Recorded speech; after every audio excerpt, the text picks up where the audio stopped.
Hei, sa vaatab Beauty with Kerli videot ja täna ma räägin teile 3 ilutootest, mis minu arvates võiks olla igaühe ilurutiinis. Ma teen selle käigus ka selle lihtsa igapäevase meigi endale ning ma lingin peale igast ilutootest rääkimist ka siis 3 spetsiifilist toodet, mida ma soovitan erinevatele nahatüüpidele ja mis on ka erinevates hinnaklassides. Aga hakkame pihta. Ei ole vahet, milline sinu näonahk on, me kõik vajame niisutust. Selle järgi tunnevad kindlasti rohkem vajadust need, kellel on kuivem nahk, aga tegelikult igasugused nahatüübid, on nad siis rasusemad või kuivemad, kõik vajavad niisutust. Kui sul on kuivem nahk, siis see lihtsalt võib-olla tekitab rohkem ebamugavustunnet, muutus naha selliseks kiskuvaks, aga tegelikult ka rasusema naha puhul on niisutus oluline, sellepärast et kui seda nahka ei niisuta, siis seda enam see rasune nahk tahabki rasu toota, kuna tal ei ole kusagilt niiskust võtta. Ja miks me üldse vajame niisutust, sellepärast et meie nahk tegelikult koosnebki suures osas veest, Google'i andmetel lausa 64% ning kahjuks me ei saa seda nahka niisutada niimoodi, et me kanname lihtsalt vett väljapoolt peale ja see niiskus läheb sinna sisse. Kui lihtne see oleks. Näokreemid aga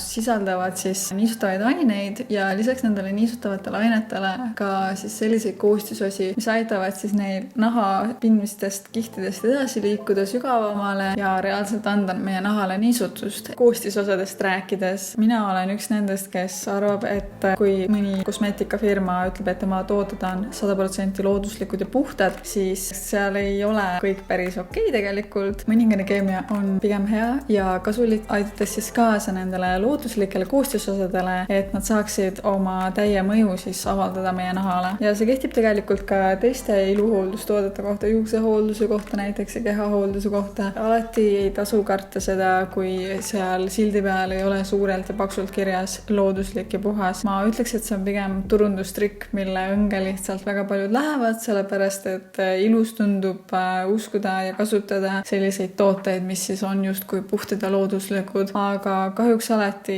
need ei anna meie nahale seda, mida nad tegelikult vajavad või mis siis annaks neile suurima võimaliku kasuteguri. Minu nahk on pigem kuivemapoolsem ja ma olen aastaid kasutanud erinevaid niisutavaid kreeme. Hetkel ma kasutan ka sellist päris klassikalist lihtsalt niisutavat näokreemi. Ma lisan selle ka sinna listi. Ta annab mu nahale niisutuse, muudab selle pehmemaks ja lastsemaks ning mu näonahk ei kisu mitte kusagil. Need on siis põhilised sellised aspektid, mida ma võib-olla ise taga otsin näokreemist. Siin on minu 3 soovitust, mida sa võiksid võib-olla vaadata lähemalt ja äkki leiad midagi, mida sealt proovida. Niisutamise kõrval on siis minu arvates teise asjana hästi oluline ja hästi kasulik nahale koorimine. Ja ma ei räägi sellest terakestega koorimisest, mis on võib-olla rohkem selline levinum versioon. Ma ise olen sellest suht loobunud, sellepärast et ma avastasin, et see võib olla isegi nahale kahjulik, tekitades mikrokahjustusi ehk siis selliseid pisikesi kriimukesi nahale ja lõhkuda selle struktuuri, mis ei ole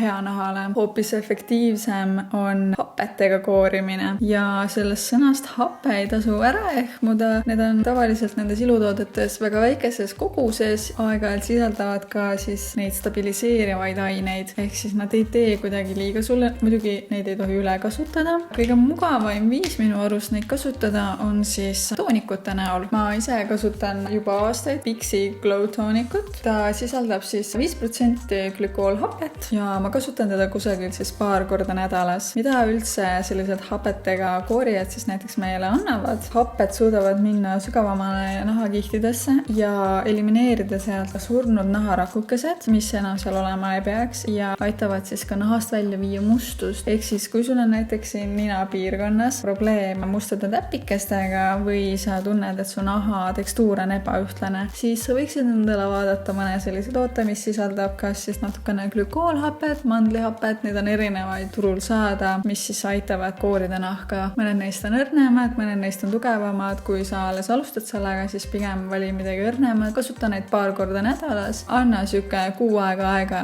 et näha tulemusi. Kui sa aga tunned, et su näonahk vajab sügavamat puhastust, siis pöördu kindlasti mõne kosmeetiku poole, kes siis teostab sulle spetsiaalse protseduuri, mis puhastab naha üleliigsest mustusest ning kui sa sealt edasi kasutad juba sellist koorivat toonikut regulaarselt paar korda nädalas, siis su nahk püsib palju efektiivsemalt puhtamana. Ise poore hakates pigistama sa võid pigem kahjustada oma nahka ja see probleem süveneb aja jooksul pigem. Kui me aga koorime ja niisutame oma nahka, aga ikkagist mõned muud iluvead kimbutavad meid, siis võimsamat abi võib saada seerumitest. Ja seerumeid on turul palju erinevaid ja nad põhinevadki tavaliselt siis mingile kindlale nahaprobleemile. Need on vananemisvastaseid, rasueritust vähendavaid, niisutavaid, aga ma olen avastanud, et ühte tüüpi seerum suudab aidata mitmete erinevate nahaprobleemide puhul ning selleks on C-vitamiini seerum. Ma olin näinud sotsiaalmeedias, kuidas erinevad dermatoloogid seda promovad, et kasutage erinevate nahaprobleemide puhul. Kui sul on pigmendilaigud, siis see on väga soovitatav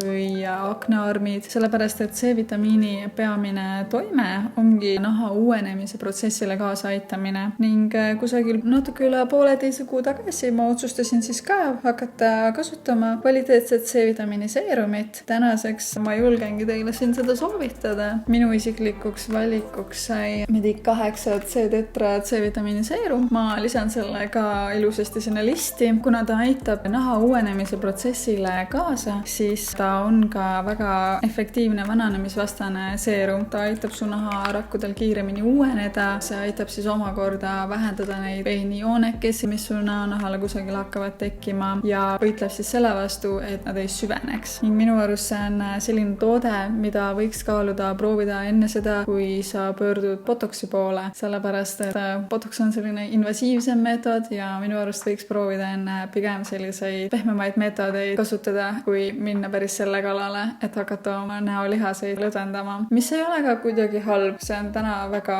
levinud ja populaarne ja ma kindlasti jõuan ise ka mingi hetk selleni, aga ma tahaks ise nii palju enne ära teha väljaspoolt kui võimalik. Lisaks ka minu C-vitamiini seerum aitab niisutada. Ta on sellise hästi õrna õlise tekstuuriga. Tänu sellele ta annab ikkagist ka natukene niisutust. Seerumeid tasub alati tavaliselt esimese asjana näolahale kanda enne oma niisutavat kreemi siis, sellepärast et nad on tavaliselt õrnema tekstuuriga ja kui sa kannad näiteks esimese asjana rasvasemat niisutavat kreemi, siis õrn seerum lihtsalt ei suuda sealt läbi enam tungida. Ta ei suuda su näonahale ka anda oma täit potentsiaali. Ja mina olen siis peale seda kasutamist tõesti märganud, et mu näonahk on muutunud värskemaks, säravamaks, tekstuur on läinud natukene paremaks ja peened joonekesed, mis mul siis näonahal on, nad on tõesti natukene vähem sügavamaks muutunud. Ta ei elimineeri neid täielikult, aga ta aitab ikkagist päris palju sellele kaasa, et nad ei oleks nii märgatavad. Ja tõesti, kui sul on aknearmid või pigmendilaigud, siis kindlasti tasub proovida mõnda head kvaliteetset C-vitamiini seerumit. Ning C-vitamiini seerumi puhul on oluliseks, et ta oleks pigem läbipaistev, et siis see askorbiinhape, mis on tema peamine koostisosa, on efektiivsem just siis, kui see seerum ise on läbipaistev. Kui ta hakkab oksudeeruma, siis ta muutub kollakamaks, oranžikamaks ning mida kollakamaks ja oranžikamaks ta muutub, seda väiksemaks tema siis positiivne mõju muutub. Ei muutu ka kuidagi negatiivseks, aga lihtsalt sa ei saa sealt enam seda sama kasutegurit kätte. Ja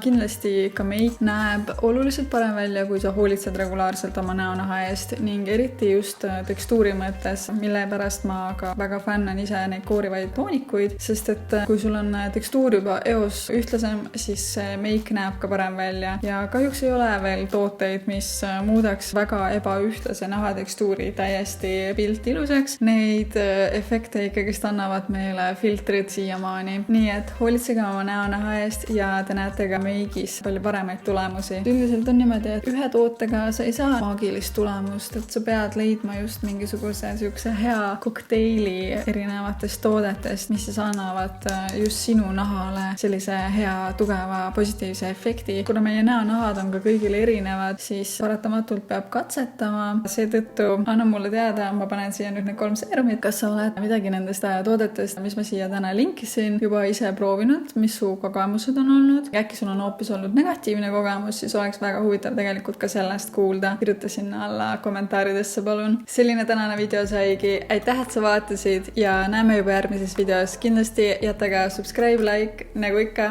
Aitäh sulle, tšau!